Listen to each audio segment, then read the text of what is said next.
يا صباح الحلويات على احلى اخوات في الدنيا، ازيكم حبايبي؟ عاملين ايه؟ لو لسه اول مره تشوفيني احب اعرفك بنفسي، انا رندا ودي قناتي على اليوتيوب.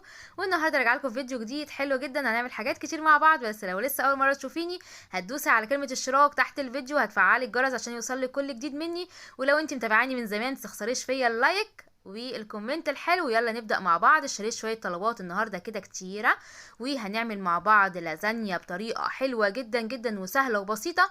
ولو انت بقى عمرك ما عملتيها، ما انت عايزه اقولك اللي انت يعني فاتك كتير قوي قوي قوي، اكله حلوه جدا وما تتقارنش باي اكله تاني.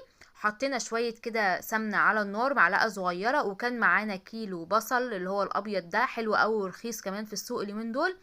وهنبدأ نقطع البصل دوت أجنحة. طبعا هنا كنت بضرب الكابتشينو بتاعي، وزي ما قلت لكم كده لما تحبوا تشتغلوا على مزاج رايق، ولعي جنبك حاجه توش جنبك، اهو اعملي لك حاجه كده سخنه تحبيها وتشربيها، هتلاقي نفسك الدنيا خلصت بسرعه. وهتلاقي اللي انت الدنيا معاكي سهله كده وبسيطه ومش معقده، يعني تحسيش ان انت بتعملي الحاجه وانت متغصبه او كلمي حد بتحبيه في التليفون. تمام. طيب هنبدأ بقى نقطع البصل شرايح كده. تمام كده. اجنحه. انا ما بحبش اعمله في الكبه، انا عايزاه ظاهر وباين في الاكل. تمام. هنبدا نقطعه اجنحه كده زي ما انتوا شايفين، كبير بقى صغير اي حاجه يعني عشوائي، بس ما تكبرهوش قوي قوي.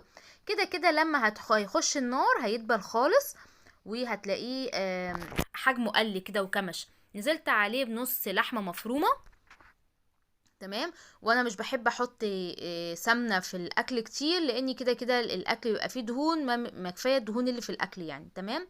كان معايا كمان هنعمل جنبه فراخ في الفرن. وانا بحب لما اجي اغسل الفرخه اقطعها 4 تربع علشان اتمكن قوي منها. ولما اجي انضفها الاقيها كده نضيفه، وكل حاجه انا وصلت لها ما فيهاش دم او فيها اي حاجه وتقرفك منها يعني. تمام.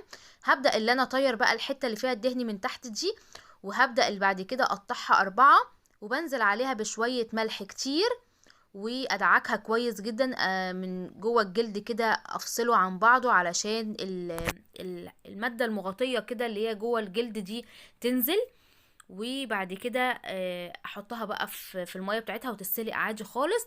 بتحط لها شويه ورق لورا، بتحط لها لو عندك مثلا حبهان فصين، طبعا الحبهان غالي قوي. ممكن تحط لها كوبيبه صيني، ممكن تحط لها بصلايه 4 تربع، شويه فلفل. ما تحطيش ملح غير لما الفرخه تدخل في السوا خالص. تمام. هنحط بقى الميه هو على النار. والنهارده يومنا حلو كده وخفيف وسهل. بس الاكله دي عايزه اقول لكم تحفه تحفه، بالذات بقى في العزومات، واحنا جايين رمضان وجايين مواسم، وكل واحده بقى عايزه تعمل اكل مختلف وسفره تبقى الناس يقعدوا كده يعني يسالوها عملتي ده ازاي وعملتي ده ازاي. مش بقى التقليدي اللي هو المكرونه البشاميل والجلاش والحاجات دي، لا نوعي كده في اكلك وظبطي حياتك كده عشان ايه؟ يبقى ليكي طله كده، فاهمني؟ تمام. النهارده بقى ايه؟ اللازانيا بتاعتنا سهله وبسيطه، وخدي بقى الطريقه مني انا واعمليها وغمضي عينيكي كده وانت بتعمليها هتلاقيها سكر زيك كده. حطيت شويه ملح وشويه فلفل على البصل واللحمه المفرومه، وهبدا بعد كده اعمل لها شفشق طماطم. ما تحطيش صلصه، حطي طماطم فريش.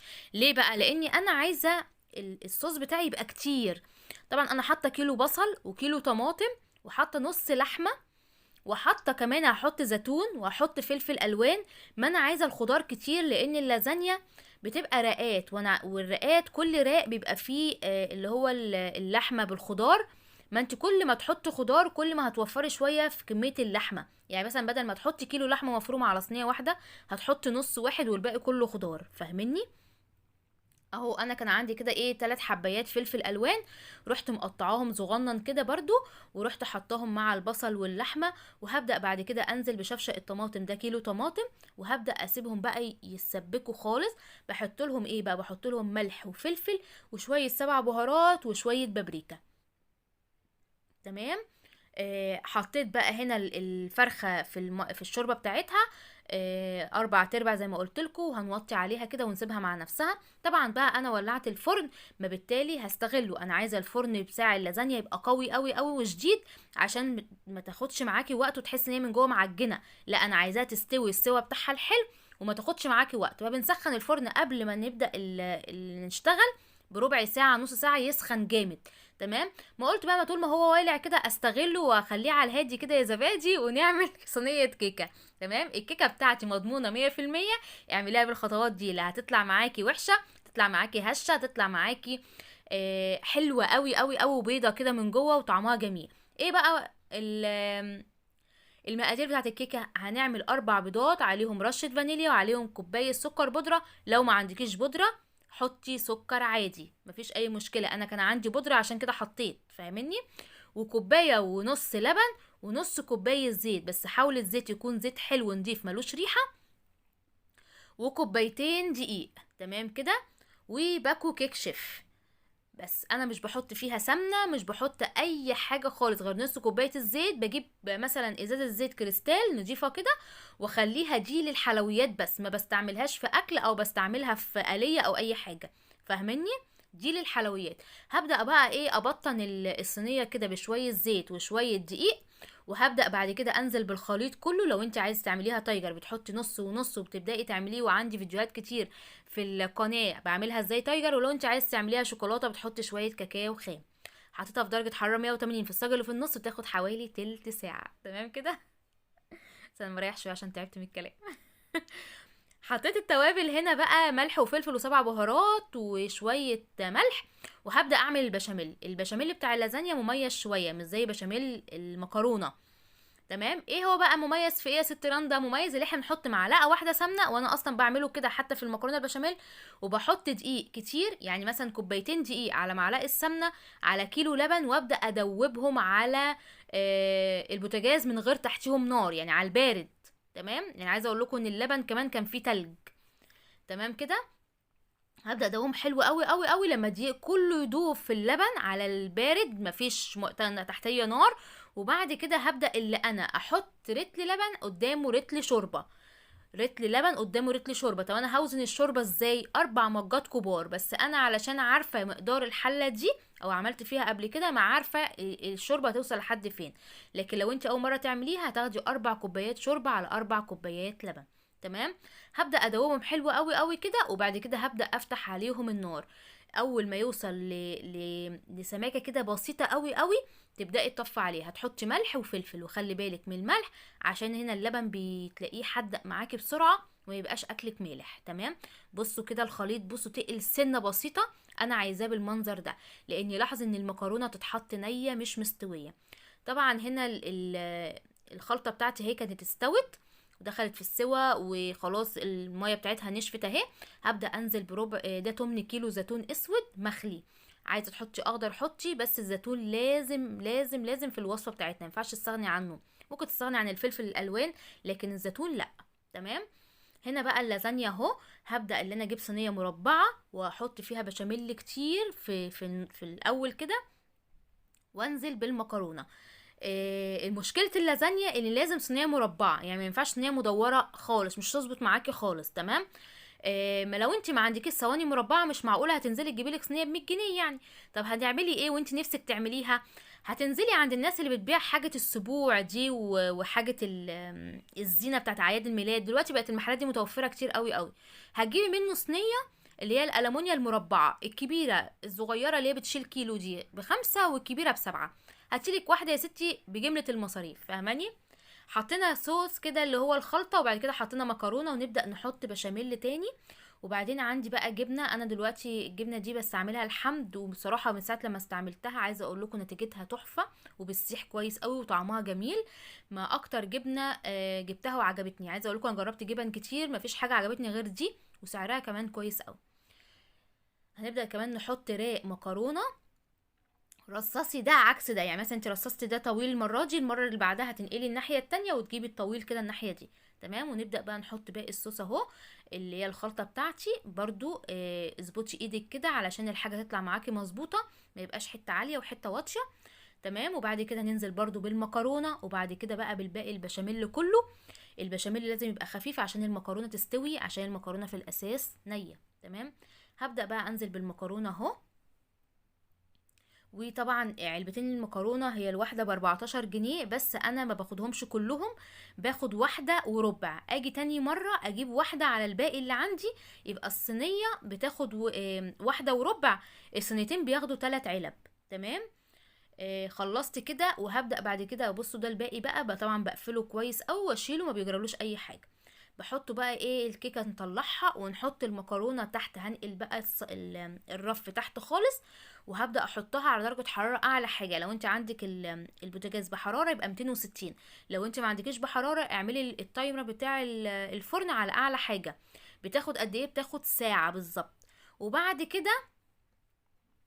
كده بنحط بقى الجبنة، بعد نص ساعة بنطلعها ونحط الجبنة عليها وبندخلها تاني.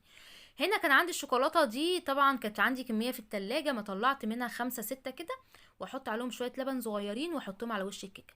وهنا كنت بتفرج على نفسي الفيديو الجديد مع اني ما بحبش اتفرج على نفسي، بس انا ايه جيت اولع اغاني لقيته في وشي، ما فرحت ورحت مولعاه. تمام اهو. بصوا بقى صوص الشوكولاته حلوه قوي. طبعا لو ما عندكيش مش مشكله، بس انا عشان عندي الشوكولاته ومش عايزه بصراحه ارميها، ما قلت احطها على الوش. الفراخ كانت اتسلقت وريحتها تحفه تحفه تحفه. تمام. بنطلعها بقى كده ونبدا نشيل من عليها الجلد ونحطها في صينيه، ونبدا نعمل لها كده معلقه صلصه كده بتتبيله صغننه، ونحطها في الفرن احسن من ناكلها مسلوقه او محمره على البوتاجاز بسمنه ودهون وكده. لا خلينا ايه مشويات احسن. معلقه صلصه، وهنحط عليهم بقى ايه شوية زعتر. الزعتر هنا بيخلي الفراخ طعمها وريحتها بجد خيال خيال، كأنك عاملاها بوصفة سحرية كده، مع ان شوية زعتر صغيرين جدا. تمام. والزعتر رخيص ومتوفر عند العطارين كتير يعني. وشوية فلفل، وهنحط شوية صغيرة ملح، ونبدأ بقى ايه نتبل كده الفرخة من فوق ومن تحت، ونحطها في صينية وفي الفرن بتنشف شوية، بطعمها جميل احلى من المسلوق بكتير. تمام. بصوا كده، نحط بقى لكل واحدة كده حتة حتة حتة وبالفرشة، ونبدأ ندعكها من فوق ومن تحت، ونحطها فين؟ جنب اللازانيا. تمام. تمام. هنروح على فين؟ هنروح على المواعين، يعني احنا هنخلم المواعين. شطبي حوضك وشطبي بوتاجازك وشطبي رخامتك قبل ما تخرجي من المطبخ. اسمعيها يا بنتي نصيحة مني، اسمعيها نصيحة. ليه بقى؟ عشان بعد الغدا يا حلوة انت وهي هتلاقي نفسك اللي انت عندك مواعين ممكن من كترها تخش على الجيران، وطبعا حضرتك مفيش اي حد بيساعد في البيت غير احنا بس، ما بالتالي المواعين اللي هتقعد عندك دي انت اللي هتلبسي فيها في الاخر. ما خلي المواعين طرية طرية كده وخلصي.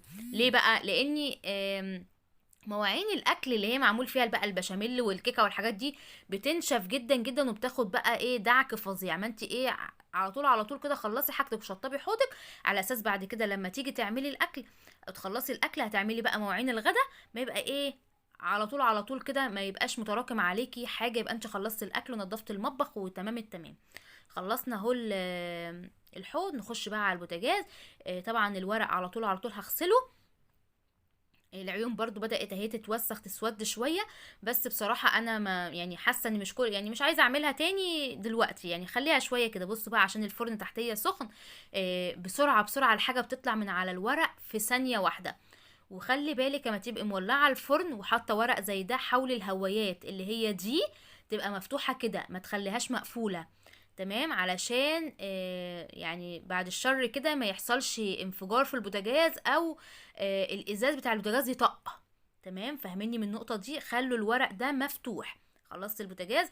طبعا هنا كنت برقص شوية، مش عارفة كان في ايه، كنت عايزة اقوله بهاء سلطان ده يعني عيش عيش، لو قال يا ليل يا عين كده بحبه برضو. فكنت مولعة بهاء سلطان تعالى دلعك، وخلصنا وخلصنا كمان الحلة اللي هي وشلناها، والرخامة كمان هنضفها واشيلها الحاجات اللي عليها كلها، والارضيه كمان تمام. وطبعا هنا الفراخ كانت استوت. وبصوا اللازانيا بقى لما تحطي ايدك عليها كده ما تطبعش في صباعك، يبقى هي كده استوت. تبقى بقى تحطي عليها باقي الجبنه. تمام. وتدخليها تاني في الفرن 10 دقايق بالظبط، الجبنه هتسيح وتحمر وتطلعيها بقى. عايزه اقول لكم كلوا لازانيا يا جماعه، مش قادره اقول لكم طعمها بجد خيال خيال خيال يعني. طبعا هنا الكيكه اهي، وادي اللازانيا بصوا وشها تحفه ازاي، وكمان الفراخ. لو عجبك الفيديو متنسيش تعملي اشتراك ولايك وكومنت الحلو. الحياه اسهل مع رندا وبس، وانتظروني في فيديو جديد واشوف وشكم على خير. متنسوش اللايك والاشتراك يا حلوين. باي باي.